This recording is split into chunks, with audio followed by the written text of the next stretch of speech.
మన యొక్క బైబిల్ పఠనం కొరకే మన భాగాన్ని చదువుదామండి.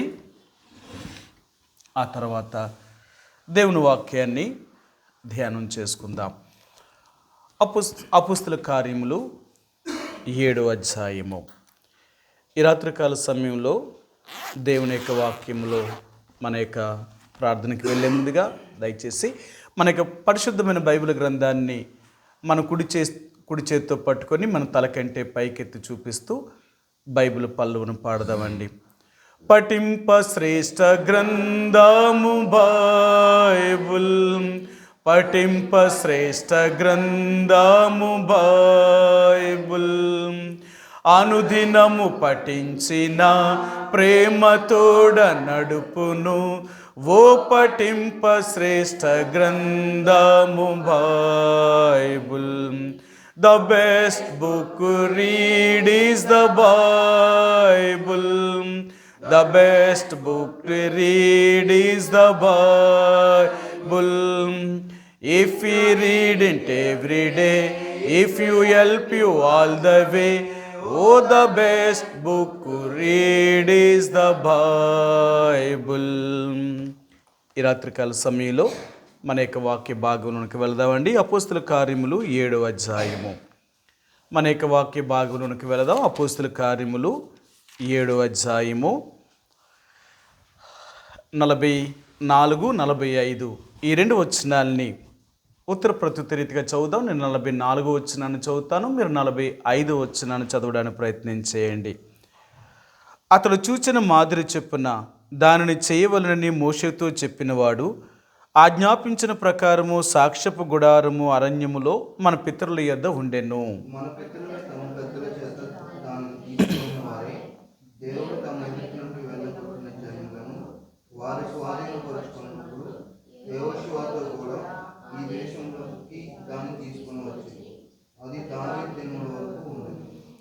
ఈ రాత్రికాల సమయంలో చదువుబడిన లేఖన భాగాన్ని దేవుడు దీవించునుగాక.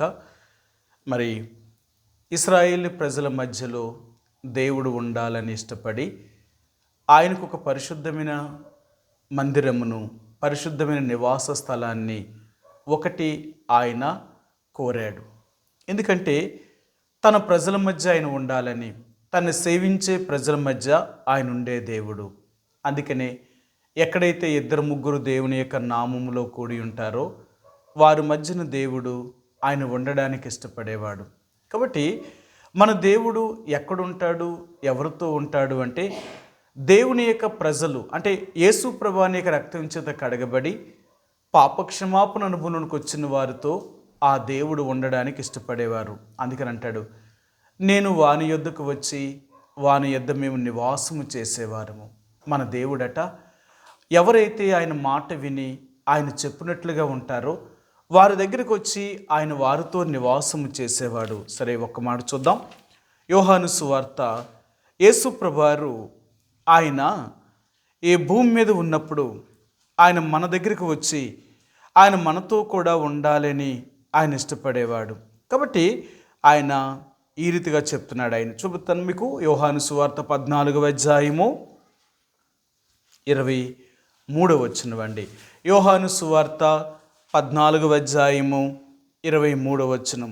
యేసు, ఒకడు నన్ను ప్రేమించిన ఎడల వాడు నా మాట గైకొనును, అప్పుడు నా తండ్రి వానిని ప్రేమించును, మేము వాని యొద్దకు వచ్చి వాని యొద్ద నివాసము చేతుము.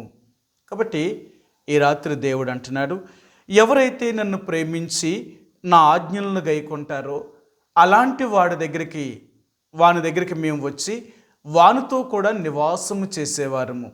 నిజంగా దేవుడు ఎవరితో అయితే ఉంటాడో, ఎవరితో అయితే నివాసము చేయగలుగుతాడో ఆయన వారి యావత్ బాధను, యావత్ కష్టాన్ని, అన్ని పరిస్థితుల్లో కూడా ఆయన సహకారిగా ఉండేవాడు. అందుకనే ఈ లోకంలో మనుషులు మనతో లేకపోయినా దేవుడు మనతో ఉండేలాగా చూసుకోవాలి.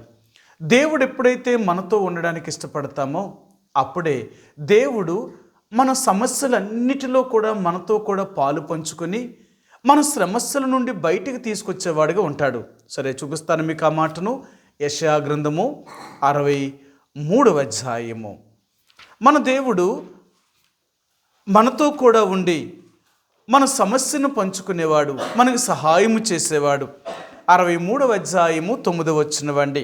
వారి యావత్ బాధలో ఆయన బాధ నొందెను, ఆయన సన్నిధి దూత వారిని రక్షించెను.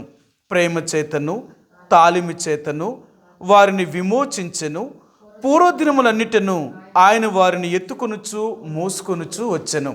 చూసారా, ఆయన ఏమంటున్నాడంటే వారి యావత్ బాధలో ఆయన బాధ నొందేవాడిగా ఉంటాడట. కాబట్టి దేవుణ్ణి మనతో ఉంచుకోగలిగితే అన్ని పరిస్థితుల్లో కూడా మనకి ఆదరణ, నెమ్మది, మనకి సహాయము అనేది కలుగుతుంది. అందుకని చాలాసార్లు చాలామంది దేవుని యొక్క భక్తులు దేవుణ్ణి తమతో ఉంచుకోవడానికి ఉంచుకున్న తప్ప మనుషుల్ని ఎవరిని కూడా తనతో ఉండాలని వారు ఆలోచించలేదు. దేవుడు ఉంటే వారికి ఏం కలుగుతుందో మరొక దేవుని యొక్క వాక్యం నుంచి మరొక భాగాన్ని మీకు చూపిస్తాను. కీర్తన గ్రంథము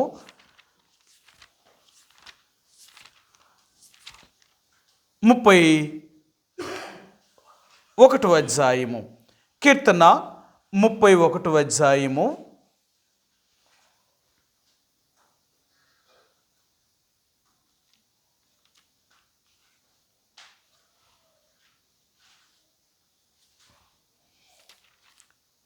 'ఈ కీర్తనాకారుడైన దావీదు దేవుడు తనతో ఉన్నప్పుడు అతనికి కలిగిన పరిస్థితులు ఒక మాట చూపిస్తాను మీకు.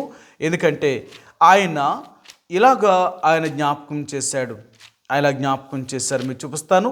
ఎందుకంటే దేవుడు తన ప్రజల విషయంలో ఎవరైతే తను నమ్ముకొని తన మీద ఆధారపడగలుగుతారో వాళ్ళందరినీ కూడా దేవుడు వారిని కాపాడి వారి సమస్యలన్నిటిలో నుంచి కూడా ఆయన వారికి విడుదలను చేయగలిగిన వాడండి.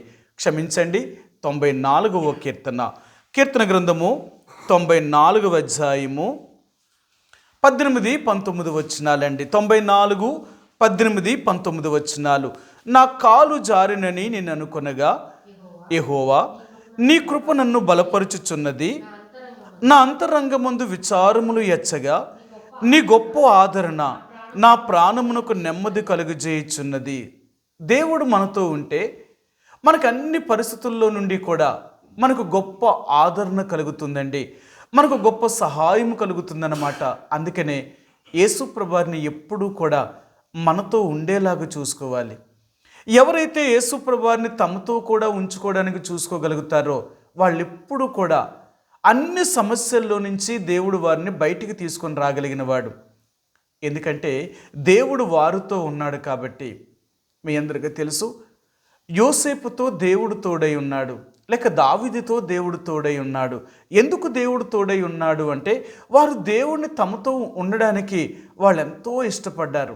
అందుకని అంటారు దావీదు కీర్తనలో 51వ అధ్యాయంలో దావీదు మహారాజు చేసిన ప్రార్థనలు అంటాడు, ప్రభువా నా యొద్ద నుండి నీ పరిశుద్ధాత్మను తీసివేయద్దు, నా నుండి నువ్వు దూరం అవ్వకూడదు.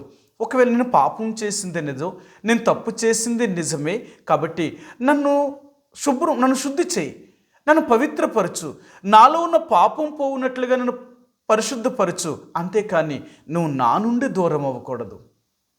ఎందుకు దూరం అవ్వకూడదు అంటే ఆయన అంటాడు, ఒకవేళ నీవు నాకు దూరం అయ్యావు అంటే ఈ లోకంలో నేను బ్రతకలేను, ఈ లోకంలో నేను జీవించలేను. అందుకనే నీవు నాకెప్పుడూ కూడా సమీపముగా ఉండాలి, నాతోటే ఉండాలి, నాలోనే ఉండాలి. అందుకన్నాను కదా, ఒకడు నన్ను ప్రేమించిన యెడల అతడు నా ఆజ్ఞలు గైకొనాలి. ఎవరైతే నా ఆజ్ఞలు గైకొంటాడో నా తండ్రి వాడిని ప్రేమించగలుగుతాడు. నా తండ్రి ఎవరినైతే ప్రేమించగలుగుతాడో మేము వాని యొద్దకు వచ్చి వానితో నివాసము చేస్తాము. ఎప్పుడైతే దేవుడు మనతో నివాసం చేయడానికి ప్రయత్నం చేయగలుగుతాడో, లేక మనము ఆ రీతిగా దేవుడు మనతో ఉండడానికి ఇష్టపడతామో, అప్పుడే మన జీవితంలో ఉన్న ప్రతి సమస్య నుంచి కూడా మనం విడుదల పొందుతామండి. దేవుడు ఎక్కడ ఉంటాడో అక్కడ నెమ్మది కలుగుతుంది, దేవుడు ఎక్కడ ఉంటాడో అక్కడ ప్రశాంతత కలుగుతుంది, ఎక్కడ దేవుడు ఉంటాడో అక్కడ సర్వసమృద్ధి నివసించగలుగుతుంది. అందుకనే దేవుణ్ణి మనతో ఉండడానికి ప్రయత్నం చేయాలి. ఎప్పుడు కూడా యేసు ప్రభువారిని మనతో కూడా ఉంచుకోవడానికి ప్రయత్నం చేయగలిగితే మనం సర్వసమృద్ధి కలిగిన వారిగా ఉండగలుగుతాం. దేవుడు ఎక్కడ ఉంటాడో అక్కడ సర్వసమృద్ధి కూడా ఉండగలుగుతుందండి. దేవుడు లేడు అనుకోండి, ఏదో ఒక లోటు, ఏదో ఒక కొరత, ఏదో ఒక సమస్య, ఎప్పుడు కూడా మన జీవితంలో నెమ్మది లేని పరిస్థితులు గుండా వెళుతూ ఉంటామన్నమాట. అందుకనే నీవు నేను కూడా యేసు ప్రభువారిని మనతో కూడా ఉండడానికి, లేక మనలో ఉండడానికి మనం ఎప్పుడూ కూడా ఆయన ఉంచుకోవడానికి సిద్ధంగా ఉండాలి. అంతేకాని దేవుణ్ణి మా నుండి బయటకు త్రోసివేయడానికి ప్రయత్నం చేయొద్దు.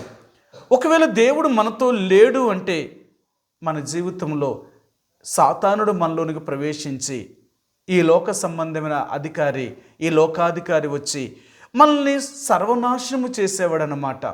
మనల్ని పూర్తిగా దేవుడి నుంచి దూరం చేయడమే కాక సర్వాన్ని కోల్పోయేవాడిగా కూడా చేయగలిగిన వాడు.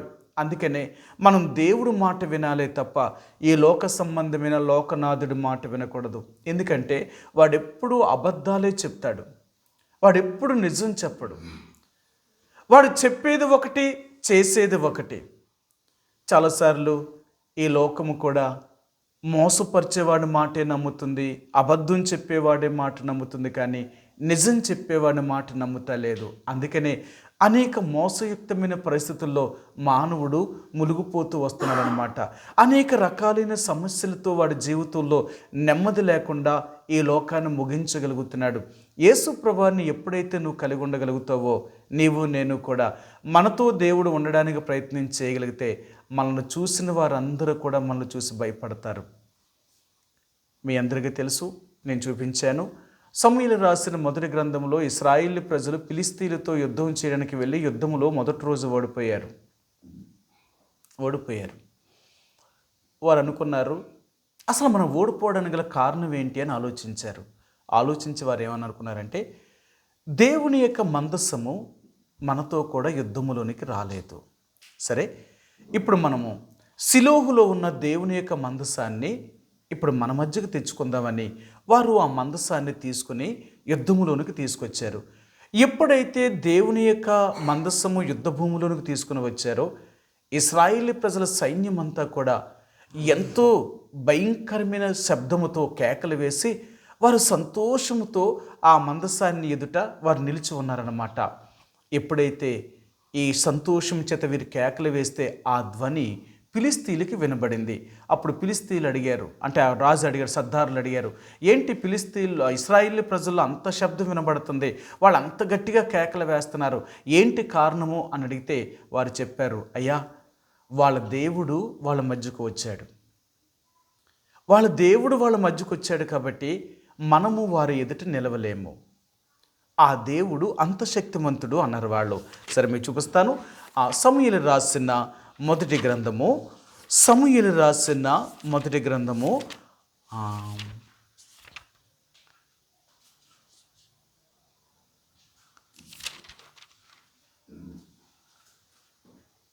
4వ అధ్యాయము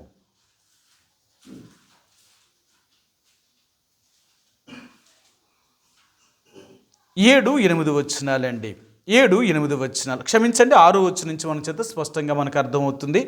సమూయేలు రాసిన మొదటి గ్రంథము 4వ అధ్యాయము 6వ వచనం నుంచి, ఫిలిష్తీయులు ఆ కేకలు విని ఎబ్రీల దండులో ఈ గొప్ప కేకల ధ్వని ఏమని అడిగిరి. యెహోవా నిబంధన మందసము దండులోనికి వచ్చినని తెలుసుకుని జడిసి, దేవుడు దండులోనికి వచ్చినని అనుకొని, అయ్యో మనకు శ్రమ, ఇంతకు మునుపు వారు ఇలాగూ సంభ్రమింపలేదే, అయ్యయ్యో, మహాశూరుడగు ఈ దేవుని చేతిలో నుండి మనల్ని ఎవడు విడిపింపగలరు? అరణ్యమందు అనేకమైన తెగుళ్ళ చేత ఐగుప్తీయులను హతము చేసిన దేవుడు ఈయనే కదా. వాళ్ళు భయపడిపోయారు. ఎప్పుడైతే దేవుని యొక్క మందసం ఇశ్రాయేలు ప్రజల మధ్యకు వచ్చిందో, ఫిలిష్తీయుల దేవునిగానే వీళ్ళ దేవుడు వారితో ఉన్నాడు. ఆ దేవుడేమో సామాన్యమైన వాడు కాదు. ఐగుప్తు దేశంలో ఐగుప్తీయులను సర్వనాశనము చేసి ఆయన ఎంతో నష్టము చేసి వారిని అరణ్యంలో కూడా ఎంతోమందిని ఓడించి వారు ఈ దేశానికి వచ్చారు. వాళ్ళ దేవుడు అలాంటి వాడు. ఆ దేవుని ఎదుట ఎవరూ నిలవలేరు. అలాంటి గొప్ప దేవుడు వాళ్ళ మధ్య తీసుకొచ్చారు. అర్థమైందా? దేవుడు ఎప్పుడైతే మన మధ్య ఉండగలుగుతాడో అప్పుడు మనకు విజయం కలుగుతుందండి.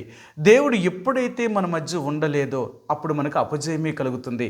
అంటే మరి ఇప్పుడు మందసాన్ని తీసుకొచ్చినప్పటికీ కూడా ఇశ్రాయేలీయులు ఫిలిష్తీయుల ఎదుట ఓడిపోయారు. మందసం వచ్చినప్పుడు కూడా ఓడిపోయారు. కారణం ఏంటి అంటే ఇశ్రాయేలు ప్రజలతో దేవుడు లేడు. ఒక్క మందసం ఉంటే సరిపోదు, దేవుడు ఉండాలి కదా, దేవుడు ఉండాలి. కాబట్టి ఈ రోజున ఆచార సంబంధమైన క్రైస్తవులుగా ఉంటే మనకు దేవుడి ద్వారా ఏ మేలు జరగదు. మనం నిజమైన క్రైస్తవుడిగా జీవించినప్పుడే మనకు మేలు జరుగుతుంది. అది ఇహమందైనా పరమందైనా యథార్థముగా మనం దేవుని సేవించినప్పుడు, యథార్థముగా దేవుడితో మనం ఉండినప్పుడు దేవుడు నిశ్చయముగా మనల్ని ఆశీర్వదించేవాడు, దీవించేవాడు ఆయన. కాబట్టి నీవు నేను ఆ దేవుని చేత దీవించబడాలి అంటే, దేవుని చేత ఆశీర్వదించబడాలి అంటే ఆ దేవుడు మనతో ఉండాలి, మన మధ్యలో ఉండాలి. ఎప్పుడైతే దేవుడు మనతో మన మధ్యలో ఉండగలుగుతాడో అప్పుడే ఆయన మనకు అన్ని పరిస్థితుల్లో నుంచి కూడా దేవుడు మనను కాపాడగలిగినవాడు, రక్షించగలిగినవాడు, పోషించగలిగినవాడు, సంరక్షించగలిగినవాడు. అందుకని యోసేపు గురించి అంటాడు, యోసేపు ఎక్కడ ఉన్నా తన దేవుడిని యెహోవా అతనికి తోడుగా ఉన్నాడు ఆయన. అందుకనే చెరసాల్లో యోసేపును బంధించినప్పటికీ కూడా దేవుడు యోసేపుతో చెరసాల్లో ఉన్న నాయకుడికి దయ పుట్టించేలాగా చేశాడు. దేవుని బిడ్డ ఎక్కడ ఉంటే అక్కడ ఉంటాడు. గోతులో త్రోయబడినప్పుడు దేవుడు ఉన్నాడు, ఇష్మాయిల్కి అమ్మేసినప్పుడు దేవుడు ఉన్నాడు, ఫొతీఫర్ ఇంటిలోనికి వెళ్ళినప్పుడు దేవుడు ఉన్నాడు, అక్కడి నుంచి జైలుకి వెళ్ళినప్పుడు దేవుడు తోడుగా ఉన్నాడు, ఐగుప్తు దేశానికి రాజు అయినప్పటికీ కూడా దేవుడు తోడుగా ఉన్నాడు. అది మన దేవుడు ఎప్పుడూ మనకు తోడై ఉండేవాడు, ఎప్పుడూ తోడుగా ఉంటాడు. ఎందుకు తోడుగా ఉంటాడు అంటే నిన్ను నన్ను ఈ లోకములో ఏ పరిస్థితులు వచ్చినా మనల్ని కాపాడగలిగిన వాడు. అందుకనే మనందరికీ తెలుసు, యేసుప్రభువారి శిష్యులు యేసుప్రభువారు ఈ భూమి మీద నుంచి వెళ్ళిపోతాను అని వారితో చెప్పినప్పుడు కొంత కలవరపడ్డారు, చాలా కలత చెందారు.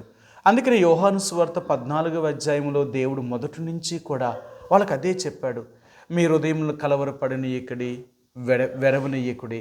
మీరు దేవుని యందు విశ్వాసం ఉంచారు కాబట్టి నా యందును విశ్వాసం ఉంచండి అని దేవుడు వారిని ఎంతో బలపరిచాడు. ఎందుకు అంటే నువ్వు లేకపోతే మేమేమైపోతాం, నువ్వు లేకపోతే మా పరిస్థితి ఏంటి, నువ్వు లేకపోతే మమ్మల్ని ఎవరు పోషిస్తారు, మమ్మల్ని ఎవరు నడిపిస్తారు, మాకెవరు చెప్తారు ఏదైనా, నువ్వు ఉండాలి. ఇప్పుడు నువ్వు వెళ్ళిపోతానంటున్నావు, మా పరిస్థితులు ఏంటి అని వారెంతో దిగులు పడినప్పుడు ఈ యోహాను సువార్త 14వ అధ్యాయము 18వ వచనంలోకి వచ్చినప్పుడు ఆయన అంటాడు, నేను మిమ్మలను అనాథులుగా ఎప్పుడు వదలను.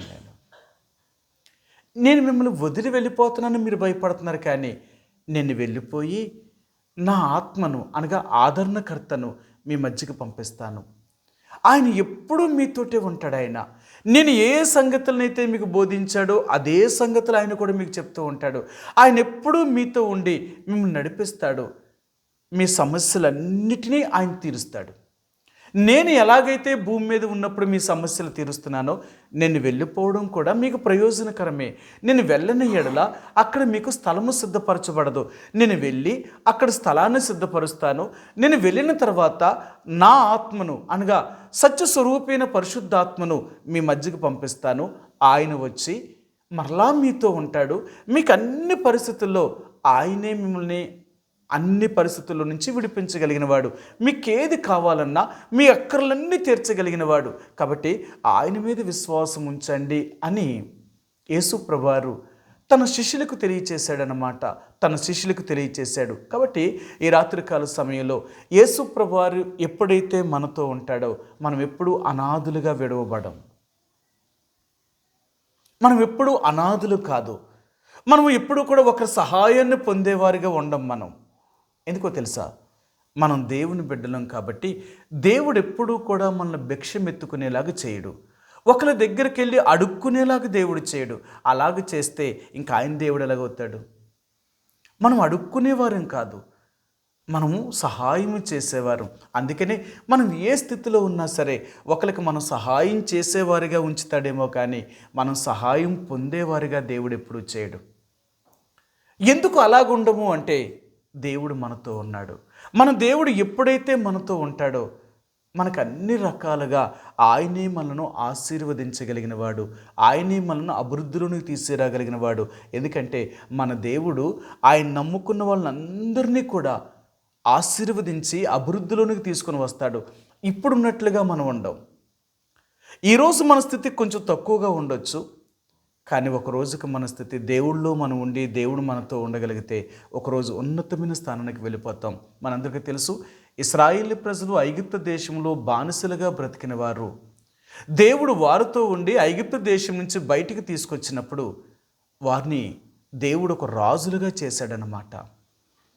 ఎప్పుడు కూడా మన దేవుడు ఎలాంటి వాడు అంటే మనం బానిసత్వంలో ఉండడం దేవుడికి ఇష్టం లేదు. ఒకరికి దాసులుగా ఉండడం దేవునికి ఇష్టం ఉండదు. దేవుడు ఎప్పుడూ కూడా మనల్ని స్వతంత్రులుగా బ్రతికించేవాడు. ఒకరి మీద ఆధారపడి బ్రతికేలాగా దేవుడు చేయడు. ఒకరి మీద ఆధారపడి బ్రతికితే ఇక మనకు దేవుడే లేడు. అందుకనే దేవుడు తన ప్రజలను, ఇశ్రాయేలు ప్రజలు మనకు ఎందుకు చూపిస్తున్నాడు అంటే దేవుడు, నేను వారిని నా బిడ్డలుగా చేసుకున్న నాటి నుంచి వారిని నేనే ఆశీర్వదించాను. అలాగే మీరు నన్ను నమ్మారు కాబట్టి నేను మిమ్మల్ని కూడా అలాగే ఆశీర్వదిస్తాను. ఇశ్రాయేలు ప్రజలతో మీకు సహపౌరసత్వం నేను ఇచ్చి వారితో సమానముగా నేను మిమ్మల్ని దీవించగలుగుతాను మీరు నా మాట వింటే. అందుకనే ఈరోజు దేవుడు అనేది ఏంటంటే, నా మాట మీరు వింటే, నేను చెప్పినట్లుగా మీరు చేయగలిగితే నేను మిమ్మల్ని ఆశీర్వదిస్తాను. మీరు ఎక్కడున్నా, ఏ స్థితిలో ఉన్నా ఆ స్థితిలో నుంచి నేను పైకి లేపుతాను అంటాడు ఆయన కదా. సరే, మీరు చూపిస్తాను. ఇక్కడే సమూయేలు రాసిన మొదటి గ్రంథము 2వ అధ్యాయము, సమూయేలు రాసిన మొదటి గ్రంథము 2వ అధ్యాయము 7-8 వచనాలండి. 7-8 వచనాలు.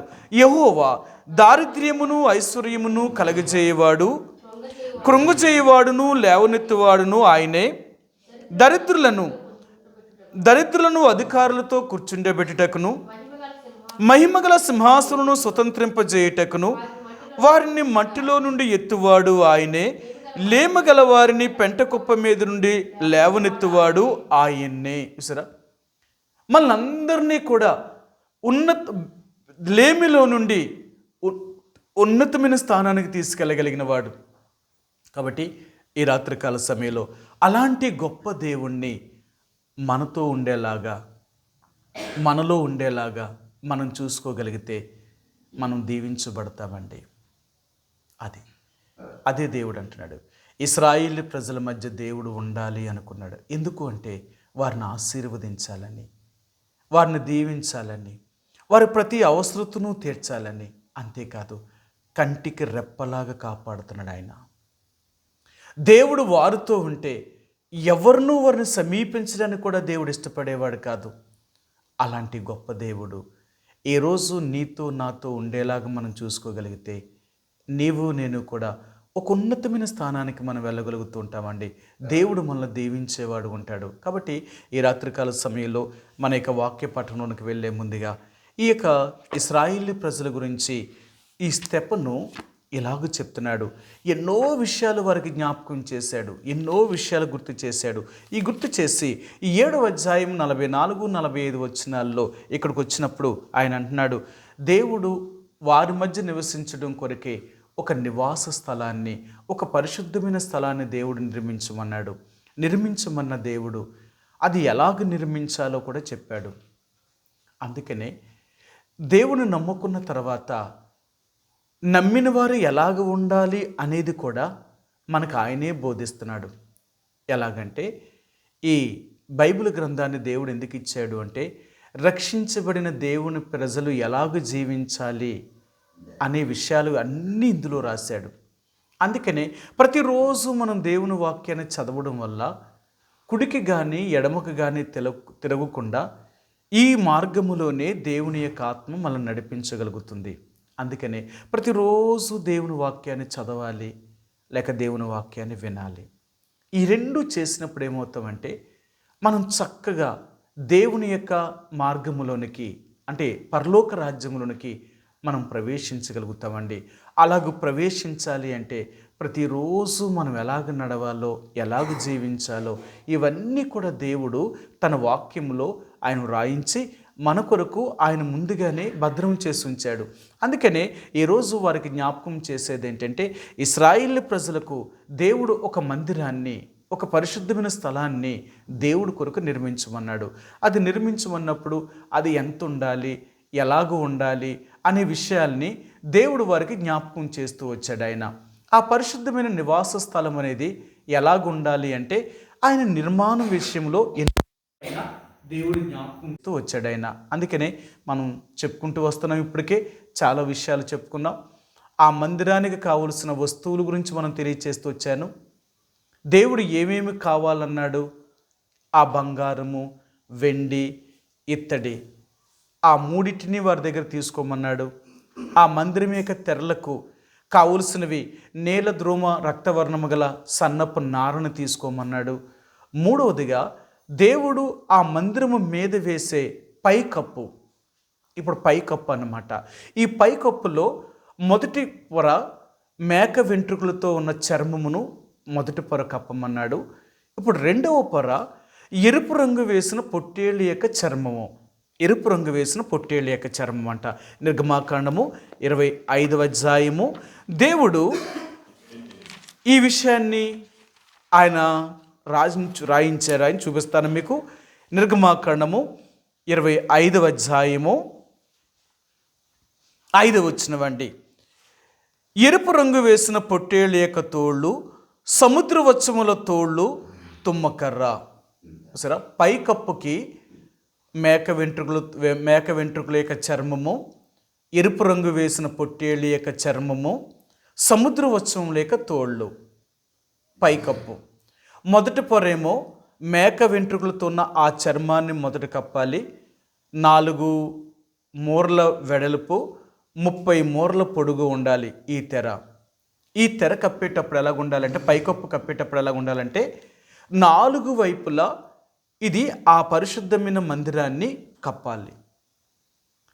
అన్ని వైపులా 4 దిక్కులు కూడా ఈ తెర, అంటే ఈ సముద్రవత్సవాల యొక్క తోళ్ళు ఆ చర్మము కానీ, ఈ ఎరుపు రంగు వేసిన పొట్టేళ్ళ యొక్క తోలు యొక్క చర్మము కానీ, ఈ మేక వెంట్రుకల యొక్క చర్మము కానీ, ఇదంతటిని 4 వైపులు దింపాలన్నమాట. అయితే ముందు భాగాన్ని వీళ్ళు మడిచి అది పెట్టాలి. ఎందుకంటే మందిరంలోనికి వెళ్ళేటప్పుడు మరి అది అడ్డు రాకుండా ఉండడం కొరకు పై భాగాన్ని, ముందు భాగాన్ని మాత్రమే మడిచి చుట్టేవారు. ఉన్న 3 వైపులు కూడా ఆ పైకప్పు మాత్రం దించే ఉండేదన్నమాట. కాబట్టి ఇప్పుడు రెండవదిగా దేవుడు వారి నుండి కోరింది ఏంటి అంటే, ఎరుపు రంగు వేసిన పొట్టేళ్ళ యొక్క చర్మము. గత వారం చెప్పాను మీకు. మేక వెంట్రుకలు, ఆ మేక వెంట్రుకలతో చేయబడిన చర్మము. దాన్ని ఎందుకు వాడాడు దేవుడు? ఆ మేక చర్మాన్నే ఎందుకు తీసుకోవాల్సి వచ్చింది అనే విషయాలు మీకు జ్ఞాపకం చేశాను. అది ఏం చూపించిందో కూడా గుర్తు చేశాను. ఈ రాత్రి ఈ యొక్క ఎరుపు రంగు వేసిన పొట్టేళ్ళ యొక్క చర్మము, మనందరికీ తెలుసు, ఎరుపు అనేది యేసుప్రభు వారి యొక్క రక్తాన్ని సూచించగలుగుతుంది. ఇది యేసుప్రభు యొక్క రక్తాన్ని. అందుకని ఎరుపు అనేది విమోచన అనేదాన్ని చూపిస్తుంది. కానీ ఇక్కడ దేవుడు ఈ రక్తాన్ని, రెండవదిగా దేవుడు ఇలా చెప్తున్నాడు. ఆయన ఏమన్నాడు అంటే, ఈ ఎరుపు రంగు వేసిన పొట్టేళ్ళ యొక్క చర్మముతో దేవుని యొక్క ఆ పరిశుద్ధ స్థలాన్ని కప్పుతున్నారన్నమాట. కప్పుతున్నారు అంటే ఇది రెండవదిగా యేసు ప్రభు యొక్క రక్తం మనల్ని ఏం చేయగలుగుతుందంటే కప్పుతుందంట. అంటే కప్పడం అంటే ఏంటంటే మనకి భద్రతనివ్వగలుగుతుంది, మనల్ని భద్రతనివ్వగలుగుతుంది. యేసు ప్రభు యొక్క రక్తము మనం కడిగి పవిత్రపరచడమే కాదు, మనం రక్షించడమే కాదు, యేసు ప్రభు యొక్క రక్తం మనల్ని ఏం చేయగలుగుతుందంటే భద్రపరచగలుగుతుందంట. ఆయన యొక్క ప్రోక్షణ సంబంధమైన రక్తము మనల్ని ఏం చేయగలుగుతుందంటే మనల్ని కాపాడగలుగుతుంది. దేని నుండి కాపాడగలుగుతుంది? యేసు ప్రభు వారి యొక్క రక్తము దేని నుండి కాపాడగలుగుతుంది అంటే ఈ లోకములో దుష్టుడి యొక్క ప్రతి దాని నుండి కూడా అది మనల్ని కప్పగలుగుతుంది. అందుకని బైబిల్ గ్రంథంలో ఇలాగ చెప్తాడు ఆయన. సరే మీరు చూపిస్తాను. ఎఫెసీయులకు రాసిన పత్రిక 6వ అధ్యాయము. ఎఫెసీయులకు రాసిన పత్రిక 6వ అధ్యాయము. ఈ సైనికుడు మరి ఎలాగ ఉండాలి అనే విషయాలు జ్ఞాపకం చేస్తూ ఆయన ఒక మాటను ఇక్కడ జ్ఞాపకం చేశారు. సరే మీకు చూపిస్తాను, ఆయన ఏ మాటను ఆయన చెప్పాడో చూపిస్తాను మీకు. 16 వచ్చినవండి, 6:16. ఎండియుగాక విశ్వాసమును డాలు పట్టుకొనుడి, దానితో మీరు దుష్టుని అగ్నిబాణములన్నిటినీ ఆర్పుటకు శక్తిమంతులగుదురు. సరే ఆయన అంటున్నాడు. ఇంకొక మాట కూడా చూపిస్తాను. 13 వచ్చినవండి, 13 వచనం. అందుచేతను మీరును ఆపద్దినమందు వారిని ఎదిరించుటకును సమస్తమును నెరవేర్చిన వారే నిలవబడుటకును శక్తిమంతులగినట్లు దేవుడిచ్చు సర్వాంగ కవచమును ధరించుకొనుడి. సరే దేవుడిచ్చే సర్వాంగ కవచమునంట మనం ధరించుకోవాలట. ఎందుకు ధరించుకోవాలి అంటే దేవుడు అంటే ఆపద్దినమందు వానిని అనగా అపవాదిని ఎదిరించుటకు మనం శక్తి గలవారుగా అవునట్లు కొరకే దేవుడిచ్చే సర్వాంగ కవచమును మనం తొడుక్కోవాలి. కాబట్టి దేవుని యొక్క బిడ్డలుగా మరి ఇక్కడ దేవుడు జ్ఞాపకం చేసేది ఏంటి అంటే 3 అనేది దేవుడిని మనం సర్వాంగ కవచముగా తొడుక్కోవాలన్నమాట. దేవుడే మనకు ఆ కవచం అన్నమాట.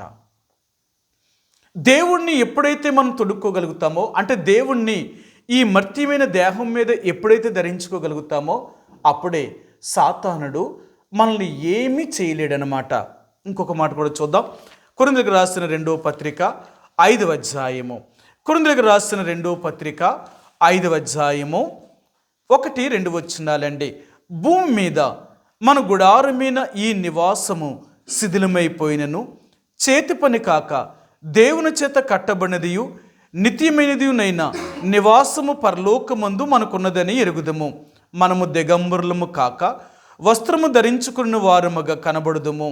కాబట్టి పరలోకము నుండి వచ్చు మన నివాసము దీనిపైన ధరించుకొని అపేక్షించుచు దీనిలో మూలుగుచున్నాము.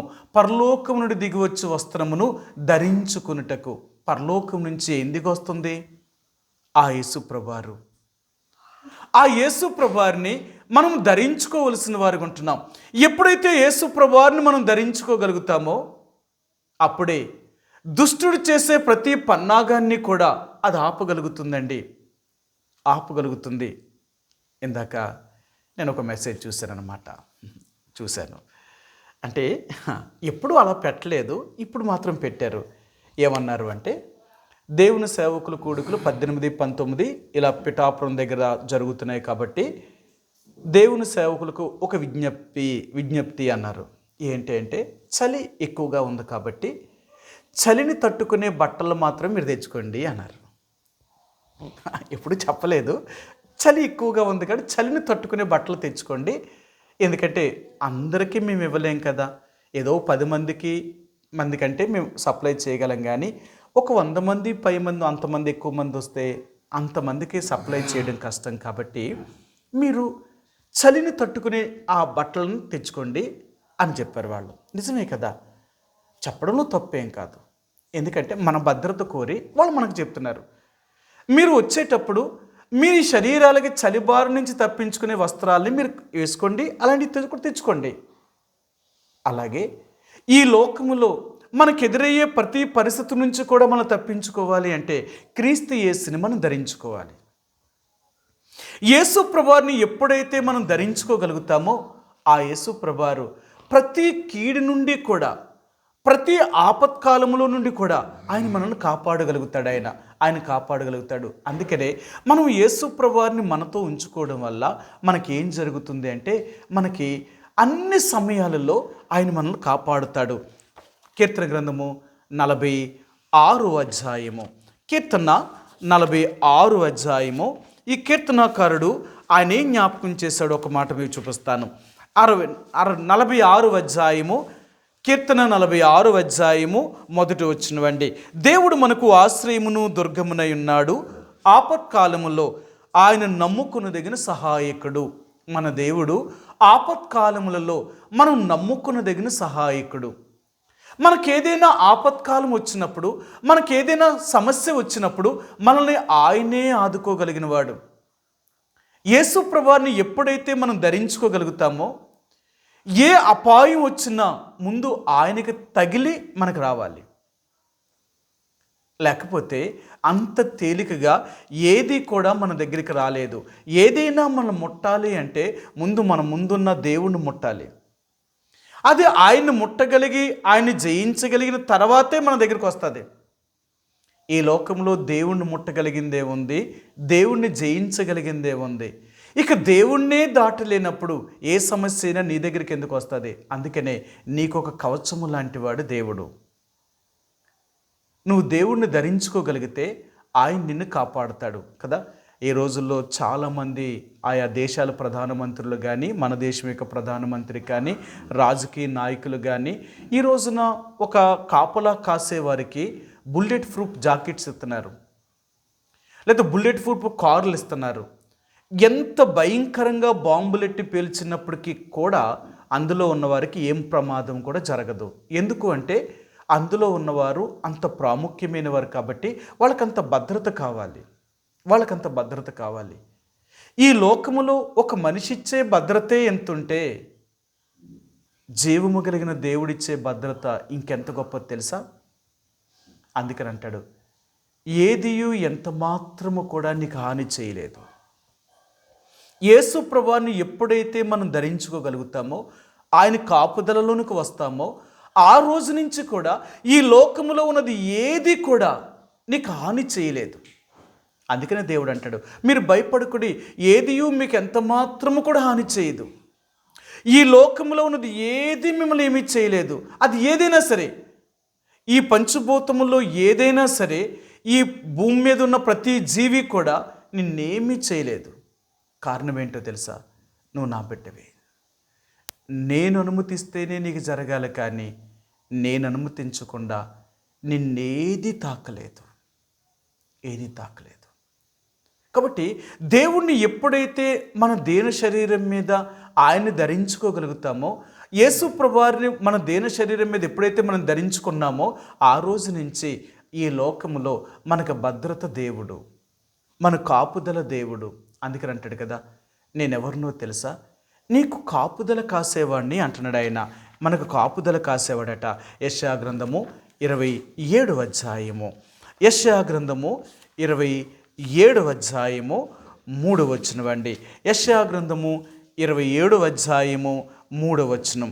యెహోవా అని నేను దాన్ని కాపు చేయుచున్నాను, ప్రతి నిమిషమున నేను దానికి నీరు కట్టుచున్నాను, ఎవడునూ దాని మీదకి రాకుండానట్లు దివారాత్రము దాన్ని కాపాడుచున్నాను. సరే, మన దేవుడట ఎవడునూ మన మీదకి రాకుండా దివారాత్రులు మనం కాపాడగలిగిన వాడు. అది మన దేవుడు మనల్ని కాపాడగలిగిన వాడు. ఎప్పుడైతే ఆ దేవుణ్ణి మనం కలిగి ఉండగలుగుతామో, ఎప్పుడైతే ఆ దేవుణ్ణి మన దేహం మీద ఆ మహిమా దేహాన్ని, ఆ యేసుప్రభువుని ధరించుకోగలుగుతామో అప్పుడే మనకు భద్రత కలుగుతుందండి. కాపుదల అనేది జరుగుతుంది. కాపుదల, దేవుడిచ్చే కాపుదల ఈ లోకంలో ఎవరు ఇవ్వలేరు. ఎందుకంటే మన దేవుడు అంతగా కాపాడగలిగిన వాడు. ఇశ్రాయేలుని కాపాడే దేవుడట, కునుకడు నిద్రపోడట. అంతేకాదు, దేవుడు ఒక మంచి కాపర్ లాంటి వాడు. భూమి మీద ఎంతోమంది కాపర్లు ఉంటారట, కానీ అందరూ మంచి కాపర్లు ఎవరట? అందులో కొద్దిమంది మాత్రమే మంచి కాపర్లుగా ఉంటారట. ఎందుకు ఇలా మంచి కాపర్లు అయ్యారు అంటే, దేన్నైతే కాపాడుతున్నారో దాన్ని కాపాడడం కొరకు అవసరమైతే తన ప్రాణాన్నైనా ఇవ్వడానికి ఇష్టపడతారట. మనందరికీ తెలుసు కదా, యోహాను సువార్త 10వ అధ్యాయంలో యేసు ప్రభువు గురించి చెప్తాడు, ఈయన గొర్రెలకు మంచి కాపరట. ఈ మంచి కాపర్ ఏం చేశాడు అంటే, గొర్రెల కొరకు తన ప్రాణాన్నే పెట్టేశాడట. ఈ మంచి కాపరి గొర్రెల కోసం తన ప్రాణాన్నే పెట్టిన దేవుడు ఆయన. ఇంకెంతకంటే మంచివారు ఎవరు ఉంటారు? గొర్రెల్ని కాపాడడం కొరకు తను ఏదైతే రక్షించగలుగుతున్నాడో వాటిని రక్షించడం కొరకు తన ప్రాణాన్నే పణయంగా పెట్టినప్పుడు ఇంకెంతకంటే గొప్పవాళ్ళు ఎవరు? ఇలాంటి మంచి కాపర్లు చాలా తక్కువ మంది అంట భూమి మీద. అలాంటి వారు ఉండరట. తన ప్రాణం కంటే ఇంకొకరి ప్రాణాన్ని కాపాడడం కొరకు చూసుకోలేరట.